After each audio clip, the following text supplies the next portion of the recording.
Merhabalar, ben Tuğçe. Kanalımıza hoş geldiniz. Bomba bir tarifle karşınızdayız. İlk defa bizim kanalımızda göreceğiniz lezzetine doyum olmayan bir tarif. Kanalımıza abone olmayı unutmayın.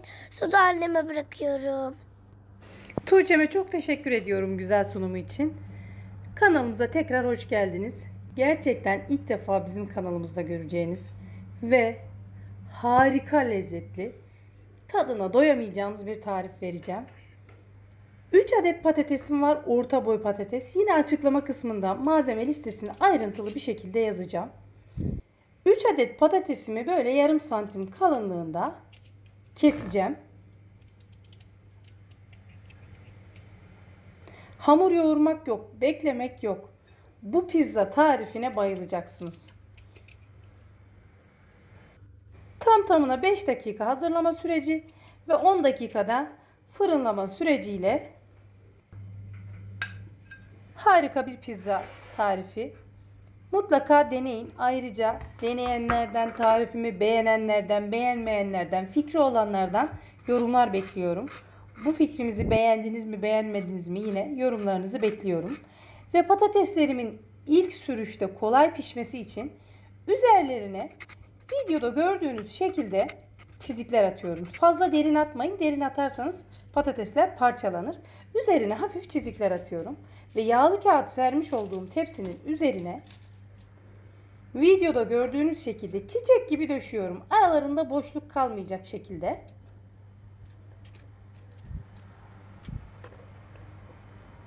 Dediğim gibi ilk defa bizim kanalımızda patates pizzası yazarsanız genelde rendelenmiş, içine yumurta atılmış böyle tavada yapılan pizzalar karşınıza çıkacak.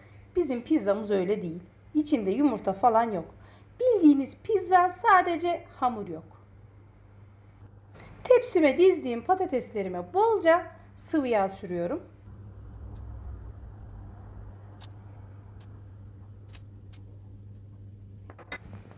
Sıvı yağını sürdüm ve üzerine birazcık tuz serpeceğim. Tuzumu serptikten sonra fırınımı maksimum dereceye ayarladım. Yani 250 derecenin üzeri. Ve patatesin fırında pişerken ben diğer malzemelerimi hazırlayabilirim. Ben daha önceden zaten doğramıştım. Ve sosunu hazırlayacağım. 1 yemek kaşığından biraz az salça, 1 yemek kaşığından biraz az ketçap ve 1 diş de sarımsak rendeledim üzerine. Onun üzerine de 2-3 yemek kaşığı kadar sıvı yağ ekliyorum. Sıvı yağını da ekledikten sonra karıştıracağım ve sosum bu kadar hazır. O kadar sıvı yağ yeterli benim için. Ve sosum hazır. Patateslerim 5 dakika fırında durduktan sonra çıkardım ve üzerine hazırlamış olduğum salçalı sosumu sürüyorum. Yine ısrarla söylüyorum. İlk defa bizim kanalımızda gördüğünüz bu hamursuz patatesli pizzayı mutlaka deneyin. Ve daha önceden doğramış olduğum malzemelerimi sırasıyla üzerine ekliyorum. Ben daldım.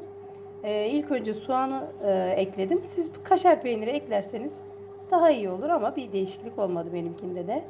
Kaşar peynirimi, soğanımı ekliyorum. Biraz kaşar peynirden bırakın ki daha sonra üzerine serpmek için. Konserve mısırlarımı ekliyorum.